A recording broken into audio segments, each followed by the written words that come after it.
दोस्तों, ईरान ने इजराइल की खुफिया एजेंसी को हैक कर लिया है। ईरान के 2 एजेंट मोसाद पहुंच गए हैं, जिन्होंने ईरान को इजराइल की सीक्रेट अटैक, उसके फाइटर जेट से जुड़ी तमाम खुफिया जानकारी दे दी है। और इस खुफिया जानकारी के बाद ही ईरान ने F-15 को भी गिरा दिया है। सबसे बड़ी बात जो है वो ये है कि ईरान लगातार मोसाद के एजेंट्स को पकड़कर फांसी दे रहा है, जो ईरान के खिलाफ साजिश रच रहे थे, जबकि इजराइल की खुफिया एजेंसी यानी कि मोसाद में ही ईरान के एजेंट काम कर रहे हैं और वो भी इजराइल को पता है। और इजराइल की जो खुफिया जानकारी है वो भी लीक होती रही है। खबर देखिए सबसे पहले दोस्तों, आप 2 इजरायली वायुसेना के टेक्नीशियंस पर F-15 लड़ाकू विमान की तकनीकी जानकारी और तस्वीरें ईरान को देने के आरोप में जासूसी का मामला इन दोनों पर दर्ज किया गया है। इजराइल ने इन्हें पकड़ा है और इजराइल को उनकी खुफिया एजेंसी मोसाद को यह पता चल गया है कि ये ईरान के लिए दोनों टेक्नीशियन काम कर रहे थे और इजराइल की जितनी भी खुफिया जानकारी थी वो ईरान तक पहुंचा रहे थे। और अब तेल लोफ में तैनात इन दोनों को कई हफ्तों तक हिरासत में रखा गया है। अब इन पर मुकदमा चलाया जाएगा। अब दूसरी खबर भी देखिए दोस्तों कि आखिर ईरान तक इजराइल की कौन सी वो खुफिया जानकारी थी वो जो पहुंचाई थी।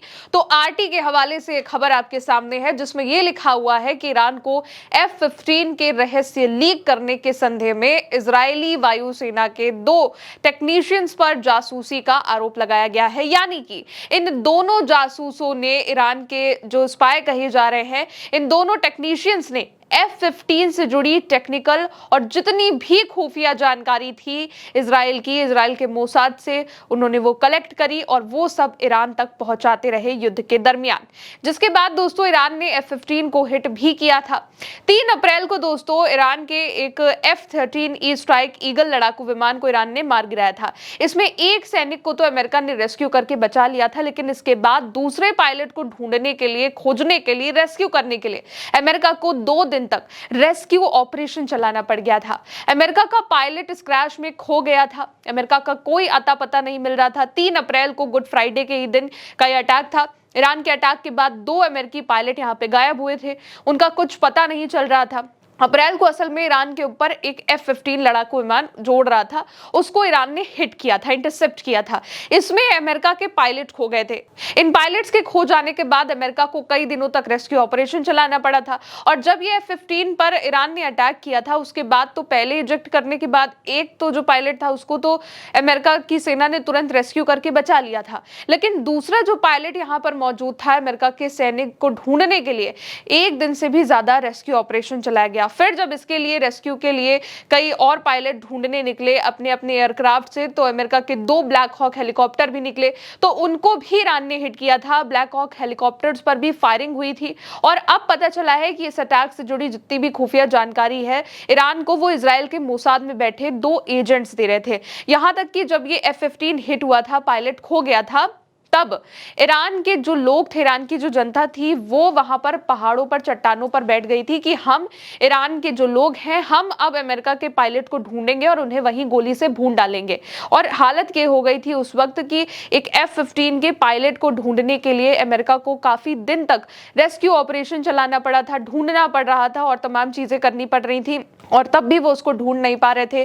अमेरिका में प्रेशर बढ़ता जा रहा था, ट्रंप अपने अधिकारियों पर चिल्लाने लगे थे, ऐसी भी एक रिपोर्ट सामने आ चुकी है।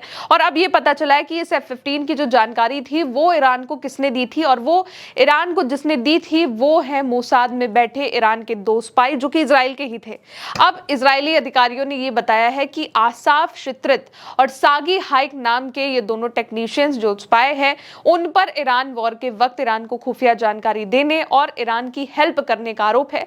इसलिए इजराइल इन पर राजद्रोह का आरोप भी लगाने को कह रहा है, क्योंकि ये इजराइल के ही है लेकिन ये काम ईरान के लिए कर रहे थे। इसमें नेस जियोना के रहने वाले 19 साल के हाइक को पिछले महीने गिरफ्तार किया गया था और इजराइल के जांचकर्ताओं ने यह भी बताया था कि वो कई महीनों से एक ईरानी एजेंट के संपर्क में था और उसके निर्देशों पर काम करता था। यानी ईरान मोसाद पर अपनी नजर काफी पहले से बनाए हुए था, जब से ये युद्ध शुरू हुआ था, क्योंकि लगभग जब उसे पकड़ा गया है तब 1 महीने बाद उसको पकड़ा गया। 1 महीने तक उसकी जाँच होती रही और लगभग 40 दिनों तक ईरान, इज़राइल, अमेरिका के बीच कंटिन्यू जो अटैक था वो चला था।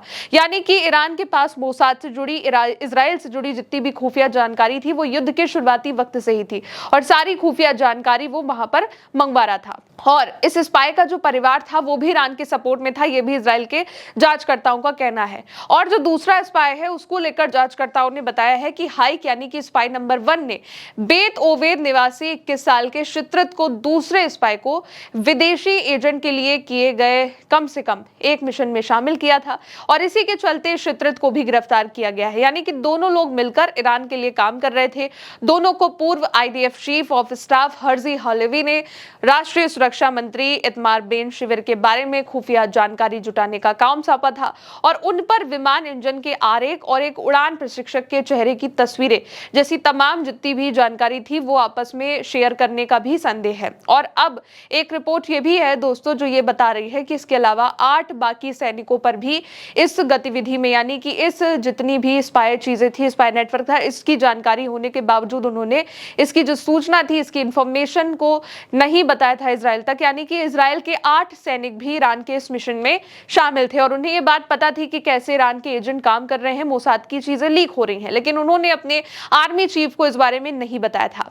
अब सबसे बड़ी बहार ये है इजराइल की, क्योंकि इनके साथ महीनों से ईरान के एजेंट काम कर रहे थे, ईरान को सारी जानकारी इजराइल की बता रहे थे, वहां की आर्मी भी ये बात जानती थी और कुछ नहीं कर पाई। और दूसरी तरफ ईरान है दोस्तों जो लगातार मोसाद के एजेंट्स हो या फिर जिन पर ईरान को शक होता है, ईरान उन्हें स्पाई करके अरेस्ट भी कर देता है, फांसी भी पर चढ़ा देता है। लेकिन इजराइल में मोसाद के अंदर, इजराइल की सबसे बड़ी खुफिया एजेंसी जो मोसाद है, जो ईरान पर अटैक की तैयारी करती है, ईरान पर अटैक कैसे करना है इसकी प्रिपरेशन करती है, उसमें ईरान के ये एजेंट्स काम कर रहे थे, ईरान को खुफिया जानकारी बता रहे थे। जिसके बाद F-15 जिसके पायलट को ढूंढने के लिए बहुत घंटों तक, 48 घंटों तक रेस्क्यू चला है, उस F-15 की जानकारी ईरान के इन 2 एजेंटों ने मोसाद से निकालकर तेहरान तक पहुंचाई थी।